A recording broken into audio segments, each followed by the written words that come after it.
हिजोदेखि मलाई यति करेन्टको तलतल लाग्यो है, यति क्रेभिङ भयो कि फेरि 1 विक मात्र भएको छ के खाएको, सकेसम्म कम गरौँ कि भनेको। त्यसैले मैले घरमा यो बनाइदिएँ।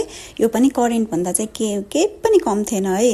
मैले चाहिँ यहाँ ढिक्री लिएको छु, राइस केक। अब हजुरहरूले यसको साटोमा स्पेगेटी, त्यसै गरी पास्ता बोइल गरेर पनि लिन सक्नुहुन्छ। एकदमै इजी वेमा बनाएको छु, हजुरहरूले देख्न सक्नुहुन्छ।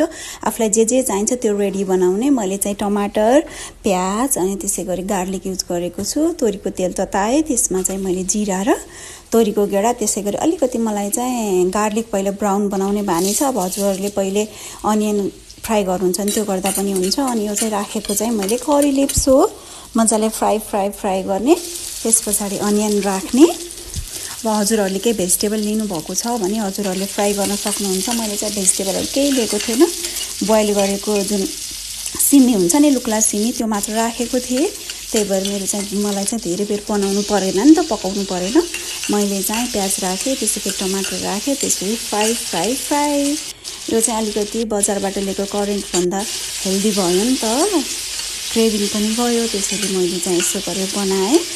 अनि मैले राखेको चाहिँ हल्दी भयो। त्यसै गरी मैले चाहिँ यसमा एक्स्ट्रा एड गरेको भनेको घरमै बनाएको चिल्ली ओइल पनि राखेको छु। अब हजुरहरूले नर्मली ग्रिन चिल्ली पनि राख्न सक्नुहुन्छ।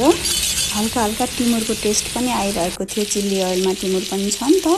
त्यसै गरी यो मैले एड गरेको चाहिँ हाम्रो अहिले डार्क सोया सस हो। अहिले बनाउँदाखेरि नै कस्तो मुखमा पानी आइसक्यो, मैले चाहिँ खाइसकेँ बनाएर। अहिले भोइस ओभर गर्दै अनि त्यसरी फ्राई गर्ने। एकछिन सोया ससहरू पाक्नु पर्यो नि त। त्यसपछि मैले चाहिँ त्यो ढिक्री लिएको छु, त्यसलाई राखेर फराक मसलाहरू सबै ठाउँ कोट हुने गरेर राख्ने हो। त्यसपछि जुन त्यो अघि भनेको थिएँ नि मैले लुक्ला सिमी, त्यो पनि एड गरेँ। हजुरहरूकोमा भेजिटेबल छ भने भेजिटेबल राखेर खाँदाखेरि झन् एकदमै यम्मी हुन्छ। क्याप्सिकम, त्यसै गरी क्याबेज अनि फर्सीको मन्डा राखेर पनि मिठो हुन्छ। मैले पास्तामा ट्राई गरेको थिएँ एकचोटि। यो चाहिँ मेरो सेकेन्ड टाइम हो कि मैले एकचोटि पास्तामा बनाएको थिएँ, यो चाहिँ सेकेन्ड टाइम हो। त्यसपछि फ्राई गर्ने। करेन्टको त के कुरा, करेन्ट त पुरै फ्लप भएको थियो, एकदमै मिठो भएको थियो। सबै मैले एक्लै खाएको हो नि त, फेरि करेन्ट चाउचाउ पनि मलाई एउटाले पुग्दैन, 2टा चाहिन्छ। अनि त्यसैले अलिक हन्तगाली छु नि त म। नर्मली यो 2जनालाई खाजा हुन्छ। मजाले हेर्न सक्नुहुन्छ, केही नै गरेको छैन, एफोर्ट पनि खासै लाग्दैन, इजिली बन्छ। हजुरहरूले घरमा बनाएर ट्राई गर्न सक्नुहुन्छ। फ्राई भइसक्यो, त्यसपछि मैले धनियाँ हालेर फ्र्याक पारेँ अनि ग्यास अफ गरिदिएँ। यति भएपछि खानाको लागि रेडी भयो।